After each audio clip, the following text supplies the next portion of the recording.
ఇక మన ఏపీలో ఉగ్రవాద సానుభూతి పరులైనటువంటి సిరాజు సమీర్లను ప్రభుత్వం అయితే అదుపులోకి తీసుకుందనమాట వీళ్ళని విచారించడానికి.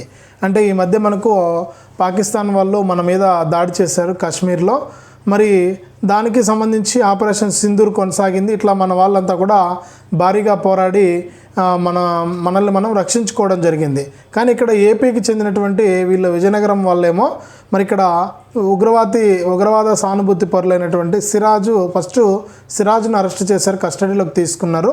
తర్వాత సమీర్ అనే అబ్బాయి కూడా ఉన్నాడని చెప్పడంతో ఇద్దరిని కూడా మనకు అరెస్ట్ చేశారు, కస్టడీలోకి తీసుకుంటే ఈ క్రమంలో వారిని విశాఖపట్నం సెంట్రల్ జైల్లో ఉంచి వారిని విచారించడం జరిగిందనమాట. వీరిని ఎన్ఐఏ యాంటీ టెర్రరిస్ట్ స్క్వాడ్ వీళ్ళంతా కూడా విచారిస్తారు. మరి విచారణలో మనకు కీలక విషయాలైతే మనకు వస్తూ ఉన్నాయన్నమాట వెలుగులోకి.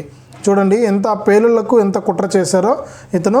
మరి విజయనగరంలోనే కాకుండా మన దేశవ్యాప్తంగా కూడా కొన్ని ప్లేసుల్లో వీళ్ళు కుట్ర పన్నారని చెప్పి ఎన్ఐఏ యాంటీ టెర్రరిస్ట్ స్క్వాడ్ అలాగే మన లోకల్ పోలీసులంతా కూడా గుర్తించడం అయితే జరిగింది. మరి ఇక్కడ ఏం జరిగిందంటే మనకు వీళ్ళంతా కూడా ఈ సమీరు సిరాజు విచారణ చేస్తుంటే పోలీసులకు కొత్త విషయాలు అయితే వెలుగులోకి వస్తున్నాయన్నమాట. వీళ్ళు ఏం చేసేవారంటే తెలంగాణ బీజేపీ ఎమ్మెల్యే రాజాసింగ్ గారు ఉన్నారు కదా, ఆయన వీడియోలకి వీళ్ళు కౌంటర్ ఇచ్చేవాళ్ళంట, సిరాజ్ కౌంటర్ ఇచ్చేవాడంట. మరి దీన్ని ప్రశంసిస్తూ ఈ సిరాజ్కి అతని నుంచి ఒక అజ్ఞాత వ్యక్తి నుంచి కూడా ఇతనికి మెసేజ్ వచ్చిందని చెప్పాడు. ఇతనే మనకు అక్కడ విచారణలో వెల్లడించాడు. మరి విశాఖకు చెందినటువంటి నేను ఒక రెవెన్యూ ఆఫీసర్ని, మరి నువ్వు చేస్తున్నది చాలా మంచి పని అని చెప్పి ఆయన ఇతన్ని ప్రశంసించాడని చెప్పి ఇతనే చెప్పాడు. మరి ఇట్లా పరిచయం చేసుకున్నాడు. మరి ఓ వర్గానికి వ్యతిరేకంగా సిరాజ్కు రెచ్చగొట్టే మాటలని కూడా చెప్పాడంటే నేనైతే రెవెన్యూ అధికారి అని చెప్పి పరిచయం చేసుకున్నాడు. ఆయన ఏం చేశాడంటే ఇట్లా రెచ్చగొట్టేదాన్ని కూడా ఆయన చేశాడు. మరి ఇతను ఎవరనేది కూడా మనకు పోలీసులు అయితే గుర్తిస్తూ ఉన్నారన్నమాట. మరి ఇప్పుడు తాజాగా బ్రేకింగ్ న్యూస్ ఏమిటంటే ఇతను ఏదైతే చాలా చోట్ల ప్లాన్ చేశాడు, ఇతను మానవ బాంబులుగా మనుషుల్ని బాంబులుగా తయారు చేసే విధంగా చేశాడనమాట. ఇతను మన సినిమాల్లో చూస్తూ ఉంటాం. మరి అంత డీటెయిల్గా మనం ఇక్కడ చెప్పుకోకూడదు. చూస్తే ఉగ్రపేలుల కుట్రలో వీళ్ళిద్దరు కూడా నిందితులు ఎవరైతే ఉన్నారో ఈ సిరాజు సమీరు చూస్తే మనకు ఎన్ఐఏ విచారిస్తుంటే వీళ్ళు భయంకరమైనటువంటి విషయాలను బయటపెడుతున్నారు.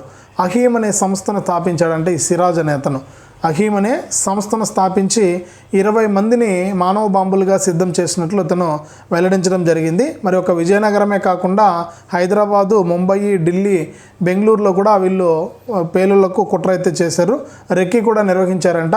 మరి వీరికి ఆర్థిక సాయం అంతా కూడా ఎక్కడి నుంచి వచ్చిందంటే సౌదీ నుంచి, ఒమన్ నుంచి వీరికి ఆర్థికంగా సాయం వచ్చినట్లు కూడా మనకు అధికారులు గుర్తించారు. మరి వీళ్ళని ఏం చేయాలో చెప్పండి? మన దేశంలో ఉంటూ మన దేశంలో అన్నీ అనుభవిస్తూ మనంత ఫ్రీడమ్ కంట్రీ ఎక్కడా లేదు. మరి ఇంత ఫ్రీడమ్గా ఉంటూ మన దేశానికే వెన్నుపోటు పొడచాలి, మన దేశంలోనే కుట్రలు చేయాలని చెప్పి వీళ్ళు ప్లాన్ చేశారు. మరి సంచలన విషయాలు అయితే వెలుగులోకి వస్తున్నాయి. మరి అహీమ్ అనే సంస్థ ద్వారా ఇతను సౌదీ, ఒమన్ నుంచి సాయాన్ని పొందుతూ ఇక్కడ మన ఇండియాలో, మన దేశంలో అనేక చోట్ల 20 చోట్ల దాడులు చేయాలి, బాంబు దాడులు చేయాలని చెప్పి నిర్ణయం తీసుకుని ఆ విధంగా మనకి ఇక్కడ చేశారని చెప్పి కూడా ఎన్ఐఏ గుర్తించింది. మరి ఇంకా ఏం జరుగుతుందో, మరి ఎలాంటి విషయాలు వస్తాయో ఈ సిరాజు సమీర్ విషయంలో మరిన్ని వివరాలు తెలుసుకోవడానికి తప్పకుండా వీడియోని లైక్ చేయండి, షేర్ చేయండి. మన ఛానల్ని ఇప్పుడే సబ్స్క్రైబ్ చేసుకుని నోటిఫికేషన్ గంట కూడా ఆన్ చేసుకోండి.